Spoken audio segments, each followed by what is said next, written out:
And welcome to my channel about my vinyl record collection. Um, Last year, I took the plunge and bought myself a record deck again for the first time in a long, long time.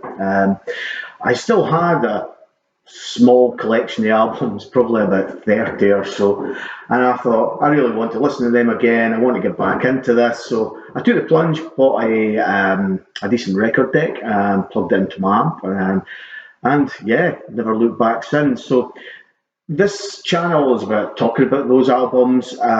It's the albums I've always had. It's about replacing lost albums. There's lots of albums I did have that when CD came in, I sold or gave away.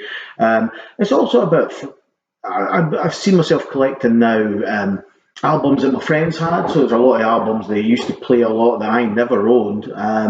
So it's about those albums as well. It's about nostalgia, and also it's about new music. It's about new albums and stuff that I'm buying now. So today's video is just a few albums from sort of each of those categories, I suppose. So yeah, without further ado, let's get on. So the first album I'm going to show, if you were a if you were in your early teens around 1980, 1981, and you were into rock music, there is a fair chance that you would have owned this album. And of course, it is the K-Tel Axe Attack album, 1980 on the K-Tel label. So it really was a staple of any sort of 13-year-old's collection, this. KTEL themselves, and I'll just show you the label. KTEL themselves are a Canadian company from Winnipeg, I believe, and there's the KTEL label there. I'm holding it upside down. There we are. Um, yeah, from Winnipeg, and they tended to do mostly compilations, greatest hits. They also did kitchenware. They were famous for the Veg-O-Matic, which sounds as though it came from Muppet Labs, but there you are. You can see this album is kind of beat up. In the 1980s, there wasn't a great deal of rock music played through the radio. It's not like the States where there are lots and lots of different independent radio channels. Here it's dominated by the BBC and just what they feel is appropriate at the time. So really you had your Friday night rock show with Tommy Vance. That was your staple. And apart from that, it was things like this, these collections that you passed around your friends, you took to school with you, they went to parties with you. They end up in quite a mess, to be honest. But that was how you shared music back then. It was either that or a cassette tape, and you took it to your friends and they taped the album for you. So yeah, this has been around a long, long time. If you can see a wee bit of shake in my hands, that's because I've just realised that it's 40 years ago that I bought this album. Yeah, cracking wee cover there. You can see your young lad with a bit of teenage angst. I suspect that he's breaking his guitar because his little sister made him get his face painted at the Summer Village Fete. There we are. This is an original pressing. There was more than one of the album, and you can see here who was all on it. But what's interesting is that Iron Maiden's Running Free on this version is a demo. On all the later pressings of this, it was the studio version. Um, so there we are with some interesting stuff on there. Frank Marino and Mahogany Rush, You Got Living.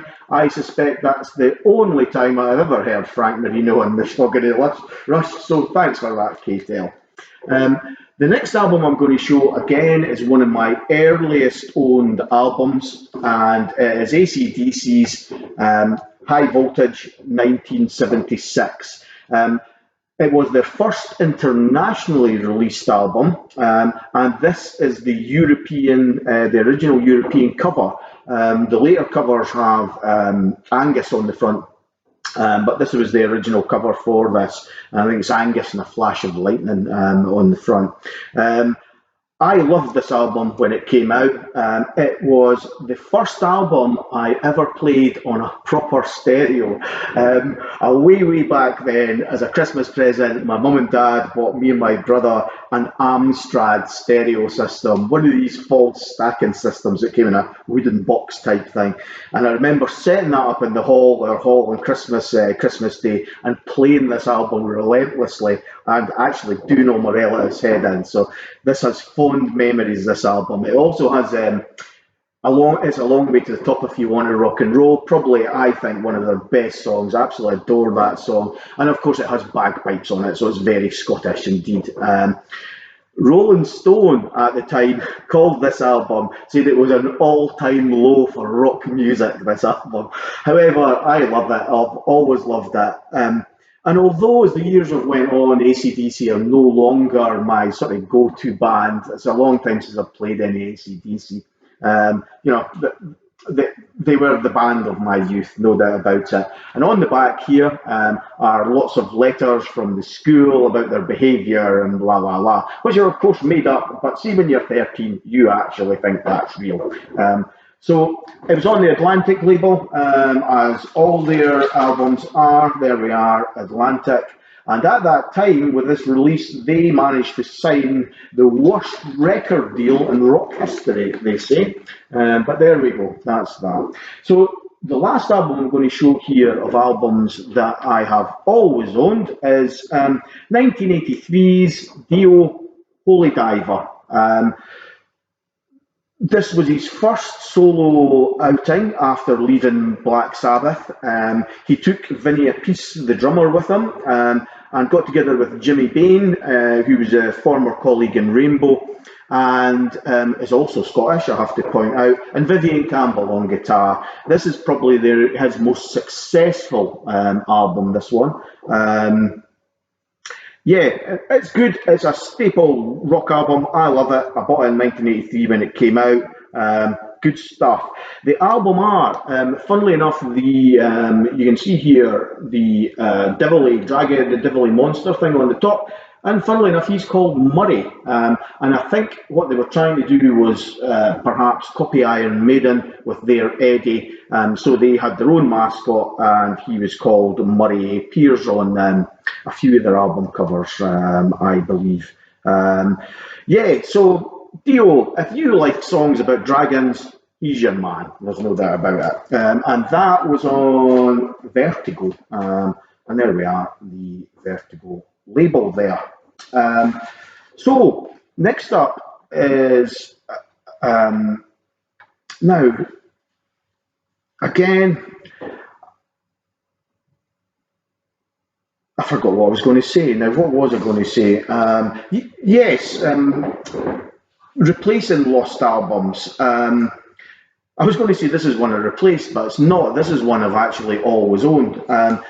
And it's 1985, Motley Crue's Theatre of Pain. They're a band I've never liked. This is the third album. It was released after Vince Neil's arrest for manslaughter, where the drummer from Hanoi Rocks Razzle was killed in the car.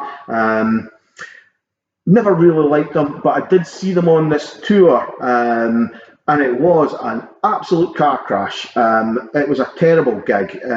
We really went along because Cheap Trick were supporting them, and we wanted to see Cheap Trick, but obviously we stayed for that, and it was a bit of a disaster all round. However, when I watched the movie The Dirt, I understand now why it was a disaster. There was far too much drugs going on in that band and too much alcohol, and it showed on stage, I can assure you. It is their most successful album, I believe, and is dedicated to Razzle, and it's on the Elektra label. And here we go. There we are. There, the Elektra label. Yeah. So next up is an album that I replaced. I used to own this. For some reason, I gave it away, and I have rebought it, as I'm doing with all my old vinyl. And that is Van Halen's 1984. This is on Warner Brothers. It's the last album with Dave Lee Roth. And it's also the last album ever with the original four members, although Dave Lee Roth got back with the band not so long ago. It didn't include Michael Anthony, the bass player. It got to number 2 in the US charts, but was held off the top slot by Michael Jackson's Thriller. And it's a wee bit unfortunate that perhaps I think this is an outstanding album, but it's a wee bit unfortunate that the Van Halen album that did get to number 1 is the next one, 5150, the album after this, which of course was with Sammy Hagar, and isn't near as good as this album, I have to say. There's some great songs on this. Now I have to turn it upside down on the other side because it's back to front. But Panama, Top Jimmy, Hot for Teacher, these are all absolutely fantastic songs. Jump is probably the weak link on this album, I think, and yeah, that's the one that everybody sort of knows. They were never the same without Dave Lee Roth, I have to say. He was kind of the soul of the band to a certain extent. A lot of the humour, the over-the-topness came from him. And Sammy Hagar really couldn't repeat that. He's a pretty solid rock musician, but yeah, it's not Dave Lee Roth, it has to be said. Yeah, so that's that album. And it came in a picture sleeve. There we are. With the band on that side. And as I say, it's on Warner Brothers, so that's on the Warner Brothers label there. The next one up that I used to own and then gave away, but I've got back, is one of my favourite bands, Journey, and this is their Raised on Radio album. So this is Columbia, CBS, 1986. It's their 9th studio album. And this is the only album not to feature Ross Valerie, who was one of the founding members and the bass player. I guess you could say this is very much a Steve Perry album. He had at that time, in between this album, he had brought out his solo album, Street Talk, and I think he really enjoyed that. And I think it gave him a bit of impetus to actually take a bit more control in the band. So they do say that he produced this, and a lot of this is really Steve Perry. And also at this time, Steve Valerie isn't on this album because he was sacked along with the drummer, Steve Smith, because they didn't like the direction of this album. However, I really like it. There's some really good tunes on it. There's some good singles. It's okay. And there was another argument in the band about this because it's called Raised on Radio, and is one of the few albums that doesn't have a one-word album title, which the rest of the band and the management really didn't like for some reason. So the cover art on this, you can see there is a radio station, and it's modelled on the studio and antennas at KNGS in Hanford, California, which is actually owned by Steve Perry's parents, Ray and Harry. So that is the significance of the album cover. Again, this came with a picture sleeve. You'll note it only has the 3 of them on the front for this because the other 2 were sacked. Lyrics on this side, and again, it's CBS, and it has a kind of nifty Journey label in the middle there. So the next album after this is far more metal. This is one of my more metal albums, I would suggest. And this is 1978's Judas Priest, Killing Machine. Again, this is on CBS. With this album in '78, they took a more commercial style. The lyrics are still pretty dark, but the music is a bit more commercial than it was. They also adopted their Studs and Leather image. This is the album that they started doing that, which was inspired by your man Halford's interest in gay leather culture. Took us a lot of us at that age as teenagers to cotton on to that, but yes, that's what inspired it. It's a good album.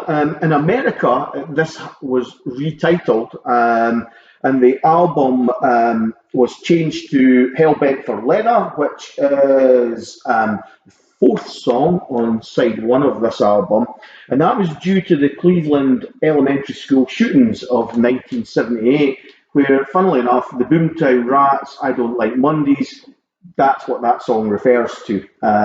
So there we are. That's Judas Priest Kill Machine. There's some good songs on this. I like it. It's an album that I hadn't heard for many, many years until I bought this again recently, and I'm kind of glad I did. Yeah, it's good. It just came in a plain sleeve, and it's on the CBS label. There we are. So next up, it's an album that I never owned before, but a lot of my friends had. And actually, I hate to say this, but it's a band I really don't like. And this is Genesis's Genesis album, 1983. It was their 12th studio album, and it's on the Charisma and Virgin labels. It was a commercial success. It went to number one in the UK charts, number 9 in America. It's got a poppy sound. The tracks are shorter. It had 5 singles, and I think Mama was the sort of famous one. It went to number 4 in the UK. Now, I am just not a fan of Genesis. I never was. I cannot stand Phil Collins. I think his solo stuff is just drivel. However, lots of friends had this album, and when I bought this, I recognised the cover. It was only £4, I think, in a wee second-hand record shop. And I thought, yeah, I'll give it a go. And it was quite amazing just how that I knew every song on that album. I was really quite stunned, actually. I didn't think I would. It's there's some good songs on this, even if I only play it once or twice. I think if you wanted one album that combined Phil Collins and Genesis, get this one and just didn't bother with any of the rest. So that's that Genesis album. Again, picture sleeve with the lyrics there, and it's, as I say, it's on the Charisma and Virgin label there. Another album that I didn't actually own in my youth, probably because everybody else did and I didn't really actually need to go and buy it, is ZZ Top's Eliminator. Yeah, everybody knows this album. This was their 8th album, 1983, in Warner Brothers. Oh, Give Me All Your Lovin', Legs, Sharp Dressed Man. It was their most successful release, and probably always will be, and sold 10 million copies in the US alone. They say it was influenced by new wave music. There's drum machines, there's synthesizers in it, there's a sequencer working in there. I suppose it was. It was helped by MTV. It was the rise of MTV, and they had catchy videos, so that helped. They had the car, obviously, and the car there is a customised 1933 Ford, which belongs to Billy Gibbons, who was the one without the beard. However, what's interesting to a certain extent, when we talk about the success of this album, it's always been suggested that data was collected and used to find out what was the most popular song tempo at that time. Now, the data suggested that 120 beats per minute was the most popular, the most popular in the rock market at the time. And this album is recorded at 120 beats per minute. So they took that on board, and yeah, there you go. So the use of data and marketing, big album. There we are. It came in a picture sleeve with the car, which was called Eliminator itself. And again, they are on Warner Brothers there. There's the Warner Brothers label. So next up is some new music. So this is one of my favourite bands of recent times. It's a band called the Last Internationale, and there they are there. So this is last year's release, Soul on Fire, and there we are. It's signed by Edgy. It's Edgy Edgy Perry's and Delilah Paz. They are a duo, but they will often, obviously on the road, they take a drummer with them as well, who oftentimes is the drummer for Rage Against the Machine. They have quite a connection with them. They're an activist band from New York. They're a rock band, but there's no doubt there's soul influences, blues influences in there, and they're well worth a listen to. If you get the chance to see them live, they are fantastic. This is an independent release. They were signed to Epic, and their first album, We Will Reign, came out on the Epic label, but they left them to keep editorial independence, which doesn't happen a lot nowadays. This was a present from my mate Davey, who got it signed, so thanks Davey, really chuffed with that.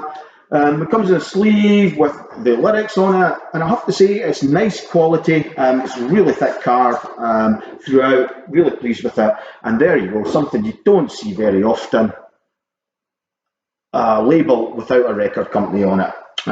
There we are. And the last one I'm going to show today is the newest Whiskey Myers release. Whiskey Myers are a band I've been into for a few years now. They're a southern rock band. Some people say they're a bit country. They probably are, but they're a band I really like. They're from Texas. This is a double album with some extra stuff on side C and D, and it's really good stuff as well. I'm really pleased with this. The cover actually isn't all white. If you hold it under a certain light, all around the edges there is a desert scene, which took me quite a while to work out, but it is there. They are on Wiggy Thump Records and Snake Farm Records. That's the labels that are mentioned on here. The title track, Die Rockin', which I think is a wonderful track, was written by Ray Welly Hubbard in conjunction with the band. I'm calling them a southern rock band and saying they're very rock, but the album did debut at #1 on the Billboard country chart, so there we go. And here we have Whiskey Myers and the label there, which is Wiggy Thump, as I said. So, yes, well, that's me. I got through my very first video about records. I hope you have enjoyed it. One of the things I'd like to do, just is give a quick shout out to Andy Cloudy Mulder, who does a lot of video blogs, really good ones about metal. He kind of has inspired me to start doing this myself. If you're into metal and rock, he's got some great stuff, well worth a listen, well worth going to his channel, having a look. When I work out how to do it, I shall put a link at the bottom of this one. The other person I would like to thank is Melinda Murphy.